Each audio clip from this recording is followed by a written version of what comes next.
ఆదికాండము 2వ అధ్యాయం 17వ వచనంలో దేవుడు మాట్లాడుతున్నటువంటి మాట, అయితే మంచి చెడ్డల తెలివినిచ్చు వృక్ష ఫలములను తినకూడదు, నీవు వాటిని తిను దినమున నిశ్చయముగా చచ్చెదవని నరునికి ఆజ్ఞాపించెను. ఇక్కడ దేవుడు మనకు సెలవిచ్చినటువంటి ఆ మాట, మంచి చెడ్డలను తెలివినిచ్చు ఆ వృక్ష ఫలములను తిను దినమున నిశ్చయముగా చచ్చెదవని చెప్పినటువంటి ఆ మాట నెరవేరిందా, నెరవేరలేదా?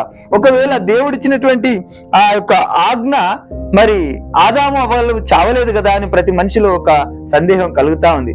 ఆ రోజు నిశ్చయంగా చావలేదు, కానీ ఆ యొక్క మరణం అనేది మాత్రం వచ్చిందన్న మాట ప్రతి మనిషికి అర్థమవుతా ఉంది. కానీ దేవుడు చెప్పినటువంటి మాట ఏంటంటే, తిను దినముననే నువ్వు చచ్చెదవని దేవుని వాక్యం చెప్తా ఉంది. మరి ఆ రోజు చచ్చిపోయింది ఏమిటో ఒకసారి మనం ఆలోచించాలా. ఆ రోజు ఆదామవ్వ గారు, దేవుడు ఆదాము ఎక్కడున్నావు అంటే నేను చెట్టు సాటుకునే ఉన్నానని అన్నాడు, కానీ ఆయన చనిపోలేదు. కానీ దేవుడు చెప్పినటువంటి మాట నిరర్ధకమైందా అంటే మనం ఒక్కసారి ఆలోచిస్తే దేవుడిచ్చినటువంటి ఆజ్ఞలో మనలో నెరవేరింది ఏంటంటే, మనలో చచ్చిపోయింది ఏమిటో మనం ఒకసారి చూస్తే, అదే ఆదికాండం 2వ అధ్యాయము 7వ వచనంలో ఒకసారి చూసుకుంటే, దేవుడైన యెహోవా నేల మంటితో నరుని నిర్మించి వాని నాసికారంధ్రంలో జీవవాయువును ఊదగా నరుడు జీవాత్మ ఆయను.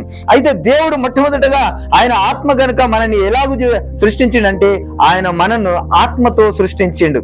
మనలో ఆత్మ ఉండేది, ఆ మనలో పరిశుద్ధాత్మ ఉండేది. ఎప్పుడైతే దేవుని మాటకు లోబడక అపవాది మాట విన్నామో మనలో ఏమి చనిపోయిందంటే, ఆయన పరిశుద్ధ ఆత్మ చనిపోయి మనము దురాత్మ మనలో ప్రవేశించి మనము దేవునికి దూరమై దేవుని వెలుగును మహిమను చూడలేకపోయాము.